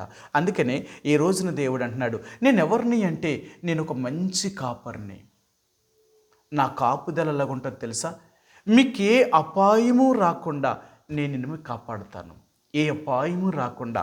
ఒకవేళ ఏదైనా మీకు అపాయము సంభవిస్తుంది అనుకుంటే మీకంటే ముందుగా నేను దాని మీదకి వెళ్తాను. మన దేవుడు ఎలాంటి వాడు తెలుసా? మనకు అపాయం వస్తుంది అంటే మనకంటే ముందు ఆ దేవుడే యుద్ధాన్ని చేయగలిగిన వాడు, దాన్ని ఎదుర్కోగలిగిన వాడు. ఎందుకంటే మనకి ఏ హాని రాకున్నట్లుగా ఆయన మనల్ని కాపాడగలిగిన వాడు. అందుకనే మన దేవుడి దగ్గర ఎలాంటి భద్రత ఉంటుంది అంటే ఒక తల్లి లాంటి భద్రత ఉంటుందట. ఒక తల్లి లాంటి భద్రత. తన బిడ్డకి జన్మనిచ్చిన తర్వాత ఆ తల్లి బిడ్డకి ఏదైనా ప్రమాదం జరుగుతుంది అనుకుంటే తన ప్రాణాన్నైనా తను ఇవ్వడానికి ఇష్టపడుతుందేమో, కానీ దాని బిడ్డ యొక్క ప్రాణం మాత్రం పోవడానికి ఇష్టపడనవదట. ఈ లోకములో బిడ్డన కన్నా ఒక తల్లికే అంత ప్రేమ ఉంటే నిన్ను నన్ను సృష్టించిన దేవుడు ఇంకెంత భద్రత కలిగించగలిగిన వాడు, ఇంకెంత కాపుదల ఇవ్వగలిగిన వాడు. అందుకని ఆయన అంటాడు, మహోన్నతిని చాటును నివసించేవాడే సర్వశక్తిని యొక్క నీడను విశ్రమిస్తాడట. ఈ సర్వశక్తిని యొక్క నీడని విశ్రమించేవాడికి ఆ దేవుడు తన రెక్కలతో వారిని కప్పుతాడు కదా. మీ అందరికీ తెలుసు 91వ కీర్తన గ్రంథము 91వ అధ్యాయంలో దేవుని నమ్ముకున్న వారికి ఆయన ఇచ్చే భద్రత కొన్ని విషయాలు ఆయన జ్ఞాపకం చేస్తాడు. ఆయన చూపిస్తాను మీకు. 91వ కీర్తన 3-4 వచనాలండి. 3-4 వచనాలు. వేటకాని ఊరిలో నుండి ఆయన నిన్ను విడిపించును, నాశనకరమైన తెగులు రాకుండా నిన్ను రక్షించును. ఆయన తన రెక్కలతో నిన్ను కప్పును, ఆయన రెక్కల క్రింద నీకు ఆశ్రయము కలుగును. ఆయన రెక్కల కింద మనకు ఎంత ఆశ్రయం కలుగుతుందో. నాశనకరమైనది, ప్రమాదకరమైనది, హానికరమైనది ఏది కూడా నీకు రాకుండా ఆయన అంతగా భద్రపరచగలిగిన వాడు. అందుకనే ఈరోజు దేవుడు అనేది ఏంటంటే, ఈ ఎరుపు రంగు వేసిన పొట్టేళ్ళ యొక్క చర్మము ఏం జ్ఞాపకం చేస్తున్నాడు దేవుడు అంటేనంట, నిన్ను కప్పుతాడట ఆయన. నిన్ను కప్పుతాడు ఆయన. ఈ కప్పడంలో నీకెంతో భద్రత ఉంటుంది, నీకెంతో కాపుదల ఉంటుంది. ఏ సమస్య కూడా రాకున్నట్లుగా ఆయనే కప్పుతున్నాడట. ఆయన రెక్కలతో మనల్ని కప్పుతున్నాడు. అందుకనే ఈ ఎరుపు రంగు వేసిన పొట్టేళ్ళ యొక్క చర్మాన్ని ఆయన ఏం చూపించాడు అంటే, నేను నిన్ను నా రక్తం ప్రోక్షణ క్రింద నేను నిన్ను భద్రం చేయగలుగుతున్నాను. యేసు ప్రభువు అనేక రక్తం చేత కడగబడి ఆయన బిడ్డగా ఏ రోజునైతే నువ్వు చేయబడ్డావో నువ్వు నేను కూడా, ఆ రోజు నుంచి ఇక మన గురించి పూర్తి బాధ్యత ఇక దేవుడు తీసుకుంటాడనమాట. దేవుడే తీసుకుంటాడు. ఇక నువ్వు గురించి నువ్వేమీ ఆలోచించవలసిన అవసరం ఏమీ లేదు. నిజంగా మనం మారు మనసు పొందిన బిడ్డలమైతే మన గురించి మనం ఆలోచించవలసిన పని లేదు. ఎందుకు ఆలోచించవలసిన పని లేదంటే, మన గురించి ఆలోచించే ఆయన ఇంకొక ఆయన ఉన్నాడు. ఆయనే మనం నమ్ముకున్న దేవుడు. మనందరికీ తెలుసు కదా. నేను మిమ్మల్ని గురించి చింతించుచున్నాను కనుక మీ చింత యావత్తు నా మీద వేయండి. మీరు ఆలోచించకూడదు, మీ గురించి నేను చింతిస్తూ ఉంటున్నాను. మీకు ఏది కావాలన్నా, మీకు ఏది ఇవ్వాలన్నా, మీకు ఏ అవసరమైనా నేను తీర్చాలి. నేను ఆలోచిస్తూ ఉంటాను, మీరు కాదు చేసేది. మీరు ఎప్పుడైతే నమ్ముకుని నా మీద విశ్వాసంతో మీరు ఉన్నారో ఆ రోజు నుంచి మీకు ఏది కావాలన్నా ఇవ్వాల్సిన బాధ్యత నాది. ఇంక నీ మీద ఏమీ కాదు. ఒకళ్ళ ఆశ్రయానికి నువ్వు వెళ్ళినప్పుడు వాళ్ళ దగ్గరికి నువ్వు వెళ్ళావు కాబట్టి వారే నిన్ను అన్ని విధాలుగా చూసుకోవాలి. ఇంకా అంతే. అక్కడికి వెళ్ళిన తర్వాత నువ్వేమీ ఆలోచించక్కరొద్దు. ఒకవేళ చూడండి, మనం ఎప్పుడైనా మన బంధువుల ఇంటికి కానీ మన చుట్టాల ఇంటికి కానీ మనం వెళ్ళామనుకోండి, మనం అన్నీ వండుకునే సరుకులతో పాటు వాళ్ళ దగ్గరికి వెళ్తామా? ఒకళ్ళు వెళ్తే వాళ్ళేమంటారు, ఏంటి 2 పూటలు కూడా మేము పెట్టలేమా నీకు, ఇవన్నీ తెచ్చుకున్నావు, అలాగెళ్తే మేమెందుకు బంధువులు అంటారు. అంతే కదా. ఇప్పుడు మన బంధువుల దగ్గరికి మనం వెళ్తున్నాము అంటే ఇక వాళ్ళు మనం పెట్టలేనప్పుడు ఇంక వాళ్ళ దగ్గరికి ఎందుకు వెళ్తాం? మనం ఏం పట్టుకెళ్ళాం. ఒకవేళ ఏమన్నా పట్టుకెళ్తే స్వీట్స్ కానీ పండ్లు కానీ పట్టుకెళ్తాం. ఎందుకంటే వాళ్ళ ఇంటికి వెళ్తున్నాం కాబట్టి ఉట్టి చేతులతో వెళ్ళకూడదు కాబట్టి ఏదోటి వాళ్ళకి ఇవ్వాలి కాబట్టి గిఫ్ట్గా, అంటే ఏదోటి మనం పట్టుకెళ్ళకుండా ఎలాగెళ్తాం, ఉట్టి చేతులతో పట్టుకెళ్తాం అంతే. అక్కడికి మనం అలాగెళ్తాం. కానీ అక్కడికి వెళ్ళిన తర్వాత చూసుకోవాల్సిన బాధ్యత అంతా వారిదే. మనం ఉన్న 2 రోజులు కానీ 3 రోజులు కానీ మనకు కావాల్సినవన్నీ వాళ్ళు ఇస్తారు. అంటే మన బంధువుల దగ్గరికి వెళ్తే మన బంధువులే మనల్ని ఎంతగా చూసుకోగలిగితే, మనం దేవుడి దగ్గరికి వచ్చినప్పుడు మన దేవుడు మనల్ని ఎంత చూసుకుంటాడు ఆయన. అయితే ఆయన చూడాలి అంటే, మనల్ని పోషించాలి అంటే ఆయన నమ్మాలి. నమ్మకము లేకుండా దేవుడు ఎవ్వరికీ సహాయం చేయలేడు. అందుకని అంటాడు, నా యొద్దకు వచ్చే ప్రతివాడు ముందు నన్ను నమ్మాలి, నేను ఉన్నాను అని నమ్మాలట. ఎప్పుడైతే దేవుడు ఉన్నాడు అని నమ్ముతాడో అప్పుడే నీకు అన్ని అవసరతలు తీర్చబడతాయి. ఎబ్రిలకు రాసిన పత్రిక 11వ అధ్యాయము, ఎబ్రిలకు రాసిన పత్రిక 11వ అధ్యాయము 6 వచనమండి. 11:6 ఎబ్రిలకు రాసిన పత్రిక 11వ అధ్యాయము 6 వచనమండి. విశ్వాసము లేకుండా దేవునికి ఇష్టడయుండుట అసాధ్యము. దేవుని యొద్దకు వచ్చేవాడు ఆయన ఉన్నాడనియు, తన్ను వెదుకు వారికి ఫలము దయచేవాడనియు నమ్మవలను కదా. సరే, తను వెదికే వారందరికీ కూడా దేవుడు ఫలాన్ని ఇచ్చేవాడు. అంటే నువ్వు దేవుడిని నమ్మినందుకు ఆయన దగ్గర నుంచి ప్రతిఫలం నీకు కలుగుతుంది. దేవుడిని నమ్మడం వల్ల నీకు ప్రతిఫలం కలుగుతుంది. నువ్వు నమ్మాలి కదా దేవుణ్ణి. ఏమని నమ్మాలి? ప్రభువా, ఏ రోజునైతే నేను నమ్ముకున్నానో, నువ్వు నా దేవుడు అన్నానో, ఆ రోజు నుంచి నువ్వే నా ఆధారం, నువ్వే నన్ను చూసుకోవలసిన వాడివి, నా పూర్తి బాధ్యత అంతా నీదే. ఇక నా గురించి నేను ఆలోచించను, నేను నీ గురించి నేను ఆలోచిస్తాను, నువ్వు నా కోసం ఆలోచించు. మనం ఆలోచించవలసింది ఏంటో తెలుసా? మన గురించి ఆలోచించద్దు. ఏం తినాలి, ఏం త్రాగాలి, నేను ఎలా బ్రతకాలి, ఈ భూమి మీద నేను ఎలాగ ఉండాలి, నువ్వు ఆలోచించకూడదు. నువ్వేం తెలుసా? నేను దేవుణ్ణి నమ్ముకున్నాను కాబట్టి ఆయన కొరకు నేనేం చేయాలి, ఆయన కొరకు నేను ఎలా జీవించాలి, ఆయనకి ఇష్టకరమైన జీవితాన్ని నేను ఎలా జీవించాలి అని నువ్వు చేయవలసిన పని ఒకటే. మనం చేయవలసింది ఏంటంటే ఆయనకి సంతోషకరముగా, ఆయనకి ఆనందాన్ని కలిగించేవారిగా మనం ఉండగలిగితే అప్పుడు ఆయన మన అక్కర్లన్నీ తీరుస్తాడు ఆయన. అందుకనే బైబిల్ గ్రంథంలో ఈ యోహాను సువార్త 15వ అధ్యాయంలో యేసు ప్రభువారు ఈ భూమి మీద ఉన్నప్పుడు ఆయన చెప్పిన మాట ఏంటో చూపిస్తాను మీకు. యోహాను సువార్త 15వ అధ్యాయము 7 వచనమండి. 15:7 నా యందు మీరును మీ యందు నా మాటలను నిలిచి ఉండిన ఎడల మీకు ఏది ఇష్టమో అడుగుడి, అది మీకు అనుగ్రహింపబడును. సరే, ఆయన అంటున్నాడు, మీకు ఏది ఇష్టమైనా సరే నన్ను అడగండి, నేను చేస్తాను. నేను మీకు కారణం ఏంటో తెలుసా? మీరు నా యందు నిలిచి ఉన్నారు, నా మాటలు మీరు నిలిచి ఉన్నాయి. నా కోసం మీరు జీవిస్తున్నప్పుడు నేను మీకోసం నేను చేయలేనా? మన కోసం మనం ఆలోచించకూడదు, మనం దేవుని కొరకు ఆలోచించాలి. మనం ఎప్పుడైతే దేవుని కొరకు ఆలోచించగలుగుతామో అప్పుడే మన అవసరాలన్నీ తీర్చబడతాయి. లేదు, దేవుని కొరకు ఆలోచించకుండా మన గురించి మనం ఆలోచిస్తున్నాం అనుకోండి, దేవుడు అంటాడు, ఇంక నేను ఎందుకు నీకు సహాయం చేయాలి? ఒకప్పుడు అంటే భార్య ఎలాగుండాలి అంటేనంట, చాలా భర్తను గౌరవించేటట్లు ఉండేదట.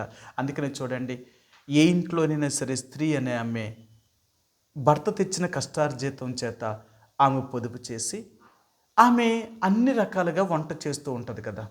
అంటే ఆమె భోజనం వండింది అనుకోండి, ముందు తన భర్తకు పెడుతుంది, తర్వాత తన పిల్లలకు పెడుతుంది, తర్వాత తన తింటుంది. ఒకవేళ భర్త లేట్ అయ్యాడు అనుకో, ఆయన చెప్తాడు, నేను ఈరోజు లేట్ అవుతాను కట్ నువ్వు తినే అని అనుకో, ఆయన తను తినడానికి ఇష్టపడదట, ఆయన వచ్చేదాకా వెయిట్ చేస్తుందట. అదే నేను చెప్పాను కదంటే, అదేంటండి మీరు రాకుండా నేను ఎలా తింటాను? మీరు లేట్ అయినప్పుడు మీకు లేట్లో ఉన్నప్పుడు మీరు ఆకలేస్తుంది కదా, మరి మీరు ఆకలితో ఉన్నప్పుడు నేను ఎలా తినేస్తాను? నేను మీరు వచ్చేదాకా ఉంటాను, నేను అందుకనే ఉన్నానంట. చూసారా? అంటే నేనేదంటే, ఒక భార్య తన భర్తను సంతోష పెట్టాలనుకుంటుంది, తన భర్త కొరకు బ్రతకాలనుకుంటుంది. అలాగే ఇప్పుడు భర్త కూడా ఏమనుకుంటాడు తెలుసా? నా భార్య నన్ను ఎంతగా ప్రేమిస్తున్నప్పుడు నా భార్య అవసరతలన్నీ కూడా నేను తీర్చాలి, ఇది నా కర్తవ్యం. నా కోసం ఇంత ఆలోచిస్తున్న ఆమెను మరి నేనెంతగా ఆమెకు సహాయకరంగా ఉండాలి, ఆమె అక్కర్లు నేను తీర్చాలి. అలాగే మనం దేవుని కొరకు ఎంత జీవించగలుగుతామో, మనం దేవుళ్ళో ఎంత ఆత్మీయంగా ఉండగలుగుతామో అప్పుడే దేవుడు కూడా మనల్ని అంత సంతోషింప చేయగలిగిన వాడు, మనకు సహాయం చేయగలిగిన వాడు ఆయన. కాబట్టి మనం దేవుడి మాట వినలేదనుకోండి, దేవుని కోసం ఆలోచించలేదనుకోండి, దేవుడు మనకేమీ చేయడు. అందుకనే ఈరోజు దేవుడు మనకు నేర్పించాలనేది ఏంటంటే, ఆయన కాపుదలలోనికి, ఆయన ఆశ్రయంలోనికి, ఆయన భద్రతలోనికి వచ్చాం కాబట్టి ఆయనే మనల్ని కప్పుతాడు. ఇంకా ఆయన కింద మనం ఉంటాం. ఎప్పుడైతే ఆయన రెక్కల కింద, ఆయన కాపుదలలోనికి మనం వస్తామో, ఇక మన గురించి ఆయన చూసుకుంటాడు. ఆయన చూసుకుంటాడు. ఏంటి చూసుకుంటాడు? మనం ప్రతి అవసరాలన్నీ కూడా, మనం ప్రతి అక్కర్లన్నీ కూడా, నీకేది అవసరమైనా ఆయనే తీర్చగలిగిన వాడు. మనందరికీ బాగా పరిచయమైన మాట ఫిలిప్పీకి రాసిన పత్రిక 4:19 అంటాడు కదా, కాగా ఆయన ఐశ్వర్యం చెప్పున క్రీస్తు యేసులో మీ ప్రతి అవసరమును ఆయన తీరుస్తాడట. మనకి ఏ అవసరాలు ఉన్నా సరే మన అవసరాలన్నీ తీర్చగలిగిన వాడు మన దేవుడు. ఆయన మీద మనం విశ్వాసం ఉంచగలిగితే, ఆయన మీద మనం నమ్మకం ఉంచగలిగితే మన అవసరాలన్నీ తీరుస్తాడు. ఏంటి అవసరాలు? ఈ భూమి మీద ఒక మనిషికి ఎన్ని అవసరాలు అయితే ఉన్నాయో ఆ అన్ని అవసరాలు కూడా తీరుస్తాడు. నువ్వు ఎప్పుడు ఆలోచించవలసిన పని లేదు, ఇది చేయగలడా, ఇది చేయలేడా, ఇది ఇవ్వగలడా, ఇది ఇవ్వలేడా, ఇలాంటివి ఆలోచించవద్దు. మన దేవుడు ఏదైనా చేయగలిగిన వాడు. ఆయన అంటాడు, నేను యెహోవాను, సర్వ శరీరులకును దేవుడును, నాకు అసాధ్యమైనది ఏదైనా భూమి మీద ఉందా? నేను చేయలేనిదనేది భూమి మీద ఏదైనా ఉందా? ఏదీ లేదే. ఆయన ఏదైనా చేయగలిగిన వాడు. అంత గొప్ప దేవుడు నమ్మినప్పుడు మనం ఆయన సంతోషపెట్టగలుగుతున్నామా? ఆయన మాట వినగలుగుతున్నామా? ఆయన చెప్పినట్లుగా మనం చేయగలుగుతున్నామా? ఒకవేళ అలా చేయగలిగితే ఇక నీ గురించి నువ్వు ఆలోచించద్దు. నీకేది కావాలన్నా, నీకు ఎలాంటి అవసరం ఉన్నా, నీకు ఎలాంటి సమస్య ఉన్నా ఆయనే నీ ప్రతి అవసరాన్ని తీర్చగలిగిన వాడు. ఆయనే చేసుకుంటాడు. ఇక నువ్వేం అడగకరొద్దు. ఎందుకంటే ఆయన ఆశ్రయంలోకి వచ్చాం కాబట్టి ఆయనే మనల్ని అన్ని రీతిలుగా సంరక్షించగలిగిన వాడు. కాబట్టి ఈరోజు దేవుని యొక్క ఆశ్రయంలోనికి వచ్చిన మనము మన గురించి మనమే ఆలోచిస్తే ఇక దేవుడు మన గురించి ఏం ఆలోచిస్తాడు ఆయన? అందుకే అంటాడు, నిన్ను గురించి నువ్వు చింతిస్తున్నప్పుడు ఇక నేనెందుకు చింతించాలా? లేదు, నువ్వు నా గురించి నువ్వు చింతిస్తున్నప్పుడు నేను నీ గురించి చింతిస్తాను. అర్థమైందా? నువ్వు నా కోసం ఆలోచిస్తే నేను నీ కోసం ఆలోచిస్తాను. నువ్వు నీ కోసమే ఆలోచిస్తే నేను ఇంక నీ కోసం ఆలోచించను. ఆలోచించిన అవసరం ఏమీ లేదు. నువ్వు నీ నీ గురించి నువ్వు ఆలోచిస్తున్నప్పుడు నేను ప్రత్యేకంగా నీ గురించి ఇంకేం ఆలోచిస్తాను? నేను నీ గురించి నువ్వు ఆలోచించలేనప్పుడు నేను ఆలోచిస్తాను నేను. అది మన దేవుడు. అందుకని ఆయన ఆశ్రయంలోనికి లేక ఆయన నమ్ముకున్నాం కాబట్టి ఆ రోజు నుంచి మనం అనేది మర్చిపో. ఇక నేను కాదు, నేను దేవుని కొరకు జీవిస్తాను. అది మనం చేయవలసిన పని ఏంటంటే, దేవుని కొరకు మనం జీవించగలిగితే దేవుడు మన కోసం జీవిస్తాడట, మనల్ని జీవింపచేస్తాడు ఆయన. కాబట్టి ఎలాగ జీవింపచేస్తాడు? బైబిల్ గ్రంథాలు అంటాడు, ఒకడు నన్ను ప్రేమిస్తే నా ఆజ్ఞలు గైకొని నేను చెప్పినట్లుగా ఉంటే అతను నేను కాపాడుతాను. ఎలాంటి పరిస్థితులు అతని మీదకి వచ్చినా అన్ని పరిస్థితుల నుంచి కూడా అతను నేను కాపాడగలుగుతాను. ఎందుకంటే అతను నా నామమును ఎరిగినవాడు కాబట్టి, అతను నన్ను నమ్ముకున్నాడు కాబట్టి, అతను నా మీద ఆధారపడుతున్నాడు కాబట్టి అతనికి నేను అన్ని రీతిలుగా సహాయం చేయగలుగుతాను అంటున్నాడు ఆయన. కాబట్టి ఈ దేవుని యొక్క భద్రత, దేవుని యొక్క కాపుదల ఎలాంటిది అంటే, ఆయన రెక్కల కిందకి ఎవరైతే వస్తారో వారికి ఆయన దగ్గర ఎంతో భద్రత ఉంది, ఎంతో కాపుదల ఉంది, ఎంతో సంరక్షణ కూడా ఉంది. అంటే యేసు ప్రభు యొక్క రెక్కల కిందకు వచ్చినప్పుడంట ఆయన రెక్కల కింద వారిని పోషించగలిగిన వాడట. ఇశ్రాయేలీ ప్రజల గురించి చెప్తాడు ఆయన, 40 సంవత్సరములు నా రెక్కల కింద వారిని కప్పాను. నా రెక్కల కింద వారికి ఏముంది అంటే ఆహారము దొరుకుతుంది, ఆహారము కూడా ఉంది. మీరు చూడండి, ఆదికాండము 6:7 దగ్గరకు వచ్చినప్పుడు నోహును దేవుడు వాడ చేయమన్నాడు. వాడని చేసిన తర్వాత ఆ భూమి మీద ఉన్న జంతువులన్నీ, పక్షులైతేనేమి, పురుగులైతేనేమి, రెండింటి చొప్పున ఆడది మగది అన్ని ఓడలో ప్రవేశించిన తర్వాత నోవా అతని యొక్క 3 కొడుకులు 3 కోడళ్ళు, తన భార్య, తను ఈ 8 మంది ఓడలోనికి ప్రవేశించారు. సంవత్సరము పైనే ఓడలో ఉన్నారు. మరి వీళ్ళ అవసరాలన్నీ ఎవరు తీర్చారు అంటే దేవుడే వారి అవసరాలన్నీ తీర్చాడట. ఆయన అంటాడు, ఆ ఓడలో ఉన్నప్పుడు దేవుడే వారిని సంరక్షించి దేవుడే వారిని పోషించాడు. అంతకాలము కూడా ఏ జంతువుకు కానీ వారికి కానీ ఏ కొరత లేకున్నట్లుగా దేవుడు వారిని సంరక్షించాడు. ఎంత మంచి దేవుడు చూడండి.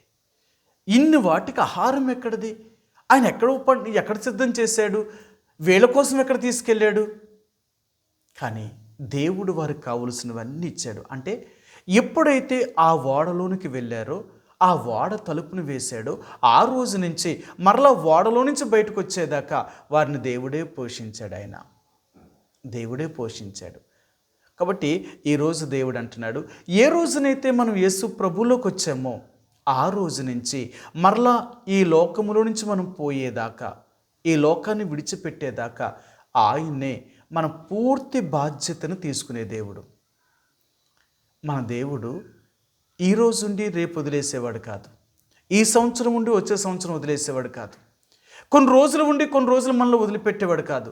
మన దేవుడు ఎల్లప్పుడూ మనతో ఉంటాడు. ఆయన ఎప్పుడైతే మనం ఆయన దగ్గరికి వచ్చామో ఆయన ఎప్పుడూ మనల్ని వదలడు. ఆయన ఆశ్రయంలోనికి వచ్చిన ఎవరినైనా సరే మనంతట మనం పోవాలేమో కానీ ఆయన ఎప్పుడూ మనం త్రోసివేయడు కదా. మనందరికీ బాగా తెలుసు, యోహాను సువార్త 6:6, నా యొద్దకు వచ్చేవాడిని నేను ఎంత మాత్రము బయటికి త్రోసివేయను. చూసారా, నా యొద్దకు వచ్చేవాడిని నేను ఎవరిని త్రోసివేయను. నా యొద్దకు ఎవరొచ్చినా వారిని నేను చేర్చుకుంటాను. నేను వారికి ఆశ్రయంగా మారిపోతాను. వారిని నేను సంరక్షించగలుగుతాను. అందుకనే యేసు ప్రభువారి దగ్గర మూడవదిగా ఆయన కాపాడే దేవుడే కాదు, ఆయన భద్రపరిచే దేవుడే కాదు, ఆయన నీ అక్కరలు తీర్చడమే కాదు, ఆయన నిన్ను పోషించగలిగిన దేవుడు. అర్థమైందా? ఆయన మనల్ని పోషించగలుగుతాడట. మనకి ఏది కావాలన్నా దేవుడు మనకి ఇవ్వగలిగిన వాడు. అందుకనే యేసు ప్రభు రెక్కల కింద మనకి సంరక్షణ దొరుకుతుంది, సంరక్షణకు దొరుకుతుంది. మరి మీరు ఎప్పుడైనా చూడండి, అందుకని బైబిల్ గ్రంథంలో కొన్ని మాటలు వాడతాడు ఆయన. కోడి తన పిల్లలను తన రెక్కల కిందగా చేర్చుకున్నట్లుగా నేను చేర్చుకున్నాను అంటాడు. కొన్నిసార్లు కొన్ని కోడి పిల్లలు, అంటే కోడి తన గుడ్డలు పెట్టి పొదిగిన తర్వాత ఒక్కొక్కసారి గుడ్డలు అన్నీ పేల్చదు. ముందు ఒక 2 పేలుస్తుంది, లేకపోతే 3 పేలుస్తుంది, 4 పేలుస్తుంది, రెండో రోజున ఇంకొన్ని పేలుస్తుంది. ఇంకా గుడ్లు మిగిలిపోయి అనుకో, మనం ఏం చేస్తాం? అవి కూడా పేలుతుందని 3వ రోజు దాకా మట్టి మీదే ఉంచుతాం మనం. మరి 3 రోజులు మట్ల మీద ఉన్నప్పుడు మొదటి రోజున పుట్టిన ఈ 3 రోజుల పిల్లలకు ఆహారం ఎక్కడిది? చిన్న పిల్లలు కదా, మరి అవి ఎలా బతుకుతాయి అంటేనంట 3 రోజులు ఆహారం లేకపోయినా తన తల్లి యొక్క రెక్కల కింద పిల్లలు ఉంటేనంట ఆ వేడే వాటికి ఆహారం అంట. ఆ తల్లి యొక్క రెక్కల కింద ఉండడమే వాటి బ్రతికేస్తాయట. అర్థమైందా? దేవుడు ఆ రెక్కల కింద వారికి జీవాన్ని ఉంచాడు. ఈరోజున దేవుడు నీకు నాకు జ్ఞాపకం చేసేది ఏంటంటే, నేను కూడా నా రెక్కల యొక్క ఆశ్రయానికి వస్తే నా రెక్కల కింద నీకు బ్రతకడానికి కావలసిన అన్నీ నా రెక్కల కింద ఉన్నాయి. అందుకనే దేవుని యొక్క కాపుదల్లోనికి మనం రావాలి. ఈ ఎరుపు రంగు వేసిన పొట్టేళ్ళ యొక్క చర్మం ఏం జ్ఞాపకం చేస్తుందంటే నిన్ను కాపుదల కాస్తాడట, నిన్ను భద్రపరిచేదంట. యేసు ప్రభు యొక్క రక్తం నిన్ను రక్షించడమే కాదు, ప్రతి పాపం నుండి విడిపించడమే కాదు, ఆ రక్తము, ఆ దేవుడు నిన్ను కాపాడగలిగిన వాడు కూడా, నిన్ను సంరక్షించగలిగిన వాడు కూడా, ఆయన నిన్ను పోషించగలిగిన వాడు కూడా, నిన్ను అన్ని రకాలుగా ఆదుకోగలిగిన వాడు దేవుడు ఆయన. అందుకే దేవుడు అంటున్నాడు, ఆయన నేను దేవుణ్ణి అంటే ఏదో నిన్ను పాపం నుంచి విడిపించే దేవుడు మాత్రమే కాదు, నిన్ను పవిత్రం చేయడం అంతవరకు మాత్రమే కాదు, నిన్ను పెంచగలిగిన వాడిని, నిన్ను సంరక్షించగలిగిన వాడిని, నిన్ను ఆదుకోగలిగిన వాడిని, నీకు కావలసినవన్నీ ఇవ్వగలిగిన వాడిని కూడా నేనే. ఎంత గొప్ప దేవుడు! కాబట్టి ఈ రాత్రి యేసు ప్రభు యొక్క మరి ఈ ఎరుపు రంగు వేసిన పొట్టేళ్ళ యొక్క చర్మము ఆయన కాపుదలను చూపిస్తుందన్నమాట. మనము ఆయన కాపుదల్లోనికి, ఆయన భద్రతలోనికి మనం ఎప్పుడైతే వస్తామో అప్పుడే ఆ దేవుడు మనలను నిజంగా తన రెక్కల కింద మనల్ని భద్రపరిచి మన ప్రతి అవసరతను, ప్రతి అక్కరను మనల్ని తీర్చి ఆ దేవుడు మనల్ని సంరక్షించగలిగినవాడు, మనల్ని సంరక్షించగలిగినవాడు, మన ఆకలి దప్పులు తీర్చగలిగినవాడు. కాబట్టి ఈ రాత్రి ఏ రోజునైతే మనం యేసుప్రభు యొక్క రక్త ప్రోక్షణ కిందకు వచ్చామో ఆ రోజు నుంచి ఆయన రెక్కల నీడను ఉండడానికి ప్రయత్నించి, ఆయన కాపుదల్లో మనం ఉన్నామా? ఆయన కాపుదల ఎప్పుడు ఉండాలి? ఆయన నుంచి మనం బయటికి వెళ్ళకూడదు. ఆయన్ను సంతోషపెట్టేవారుగా, ఆయనకిష్టమైన జీవితాన్ని జీవించేవారుగా, ఆయనకి తగినట్లుగా, ఆయన మాట వినేవారుగా మనం ఉండగలుగుతున్నామా? అలాగ ఉంటే ఎప్పటికీ ఆ తండ్రి మనల్ని విడిచిపెట్టేవాడు కాదు. ఆయన కాదు అని మనం బయటికి వెళ్ళినప్పుడు దేవుడు మనల్ని త్రోసివేస్తాడేమో కానీ, మనల్ని వదిలిపెడతాడేమో కానీ, ఆయనతో ఉన్నంతకాలం అని ఎప్పుడూ వదిలిపెట్టే దేవుడు కాదు. కాబట్టి రాత్రి ఈ ఎరుపు రంగు వేసిన పొట్టి లేక చర్మము మనకి ఏం జ్ఞాపకం చేస్తుందంటే, నేను నిన్ను కప్పుతాను. నాశనకరమైనది కానీ, అపాయకరమైనది కానీ, లేక నీకు సంరక్షణ లేకపోవడం అనేది కానీ ఏది నా దగ్గర ఉండదు. నా రెక్కల కిందకి, నా ఆశ్రయం కిందకి నువ్వు వచ్చావు కాబట్టి నేను నిన్ను కప్పుతాను, నేను నిన్ను కాపాడుతాను. అంతేకాదు, నేను నీకు తోడుగా ఉంటాను. అంతేకాదు, నేను నిన్ను సంరక్షించగలిగిన దేవుణ్ణి కూడా, అంటే నిన్ను పోషించగలిగిన వాడిని కూడా. నిన్నెప్పుడూ నేను ఆకలి కొన్నవాడిని నేను, నిన్నెప్పుడు నిన్ను ఆకలితో ఉంచను నేను, నీకెప్పుడు సహాయము లేకుండా నేను చేయను, నీకేది కొరతలోనికి నేను తీసుకురాను.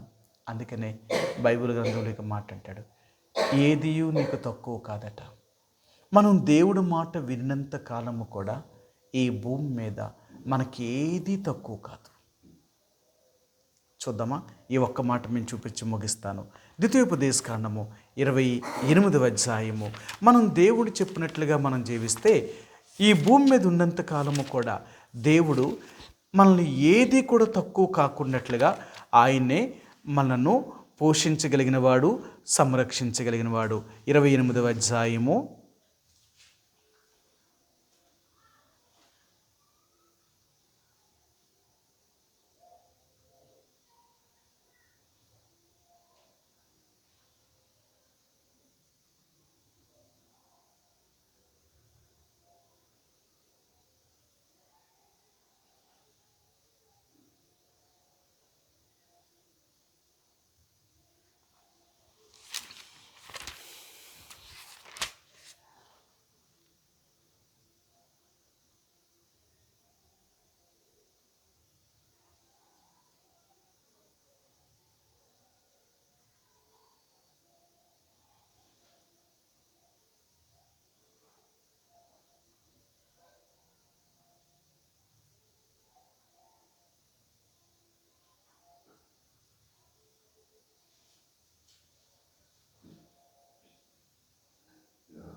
మనం ఆయన సేవించినంత కాలము కూడా ఆయన అంటాడు, నీకేది తక్కువ రాకుండా నేను నిన్ను కాపాడుతాను అంటున్నాడు ఆయన.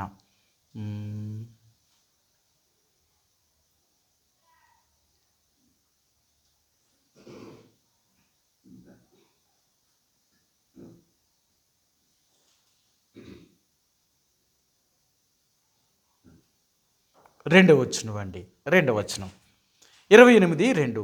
నీవు నీ దేవుడిని యెహోవా మాట విని ఎడల ఈ దీవెనలన్నీ నీ మీదకి వచ్చి నీకు ప్రాప్తించును. మనం దేవుడు మాట వింటే మన దేవుడు మన ఈ దీవెనలన్నీ మన మీదకి పంపించేవాడు.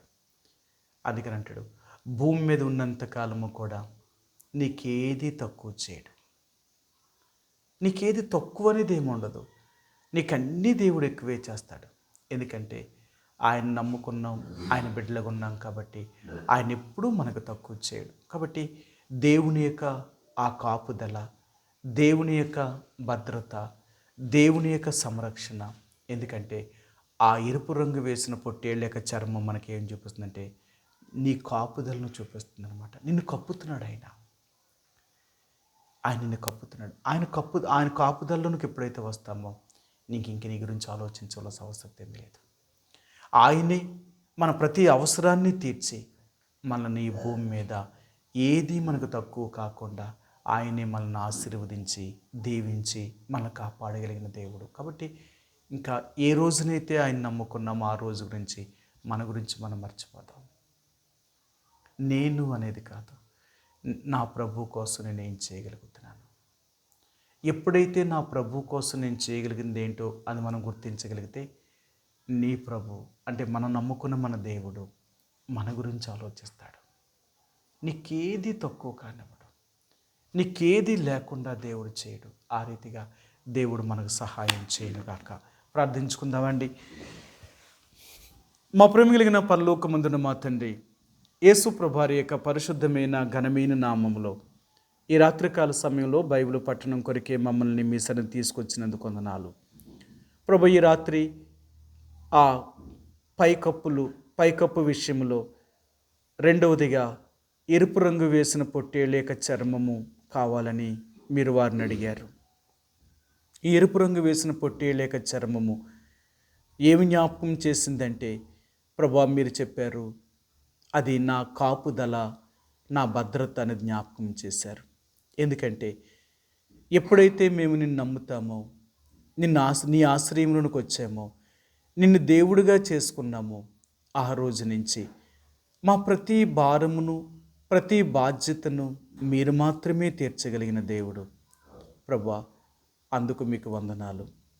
91వ కీర్తనలో చెప్పారు, మహోన్నతిని చాటును నివసించేవాడే సర్వశక్తుని యొక్క నీడను విశ్రమించగలుగుతాడు అని.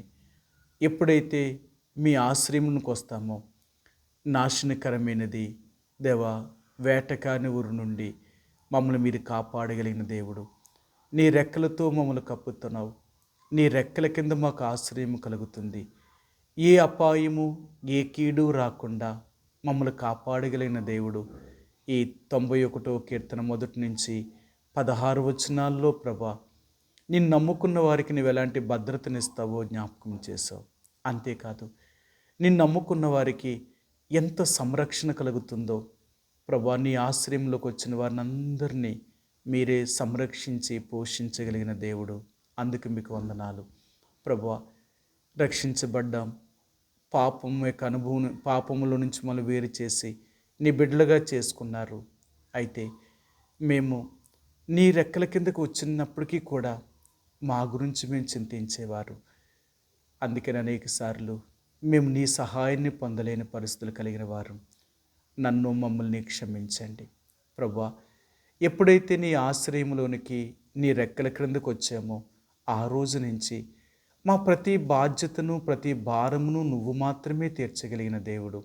ఆ రీతిగా మీరు మాకు దేవుడిగా ఉండి మరలా మేము ఈ లోకాన్ని విడిచిపెట్టి నీ దగ్గరకు వచ్చేంతవరకు దేవయుగ సమాప్తి వరకు సదాకాలము మాతో ఉండే దేవుడు.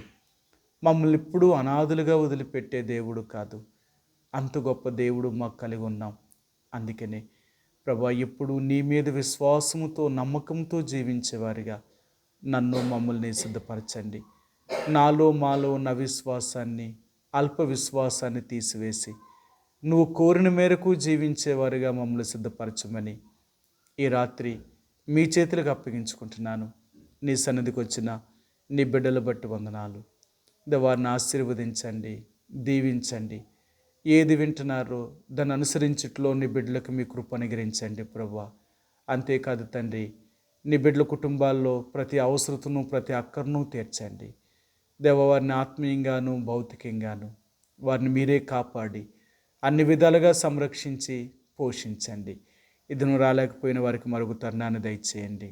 రేపు ఎల్లుండ దైవ సేవకులు కూడుకులై ఉంటుండగా తండ్రి, మీ దాసులైన వారి 12 జిల్లాల్లో నుండి దేవ రేపు వీరవాడ రావాల్సి ఉంటుండగా మరి పిఠాపురం దగ్గరికి క్షేమకరమైన ప్రయాణాలు దయచేసి మీ దాసులైన వారు అందరూ రాగలగుట్లో కృప చూపించండి. ప్రతి ఆటంకము ప్రతి అడ్డు నుంచి వారిని విడిపించండి, కాపాడండి దేవ. నిలబడే దాసులను అభిషేకించి మీ దాసులు పురుకొల్పబడ్డానికి కావలసిన వర్తమానం అనుగ్రహించండి. ఇలాగ ప్రభా, బలహీనంగా ఉన్న వారిని కూడా జ్ఞాపకం చేసుకుంటున్నాం. సువన్రావు గారిని, సలోమి గారిని, కృపారావుని, అన్నమ్మ గారిని, లాజర్ గారిని, విక్టర్ పాల్ గారిని, సత్యవతి గారిని, సుజాత గారిని, సియోను కుమారిని, అలాగే సత్యదేవుని కనికరించండి. వీరిని ముట్టి స్వస్థతను అనుగ్రహించండి ప్రభా. మరోసారి జ్ఞాపకం చేసుకుంటున్నాం 29, 30 తేదీల్లో జరగవలసిన కూడుకుల్లో కూడా సహాయాన్ని దయచేయండి. శత్రువుటువంటి కలవరమైన పరిస్థితి తీసుకురాకున్నట్లుగా ప్రశాంతమైన సమయాన్ని దయచేయండి. అందరూ ఆ సమయానికి రావడానికి అనుకూలతను కూడా దయచేయండి. తోడుగుండండి. మా మధ్యకొచ్చే దాసుడు కూడా క్షేమంగా రాగలుగుట్లో కూడా కృప చూపించండి. ఎటువంటి ఆటంకం ఎదురు కాకున్నట్లు కాపాడండి. ఇలాగ అన్ని విషయాల్లో మీ సహాయాన్ని, మీ కృపను కోరుకుంటూ మహిమా ఘనత ప్రభావం మీకే ఆరోపిస్తూ మా ప్రభువును నీ ప్రియకుమారుడును మా రక్షకుడైన యేసు ప్రభువారి యొక్క నామములో ప్రార్థించి స్తుతించి అడిగి వేడుకుంటున్నాం మా తండ్రి. ఆమేన్. తుట్టెలకుండా మిమ్మల్ని కాపాడుటకును ఆయన మహిమీదుట ఆనందముతో నిర్దోషులుగా నిలవబెట్టుటకును మన శక్తిగల రక్షకుడైన అద్వితీయ దేవునికి మన ప్రభువైన యేసుక్రీస్తు ద్వారా మహిమయు మహాత్యమును ఆధిపత్యమును అధికారమును యుగములకు పూర్వమును ఇప్పుడును సర్వయుగములకును కలుగునుగాక. ఆమేన్. ప్రైజ్ ది లార్డ్ అండి. Praise the lord.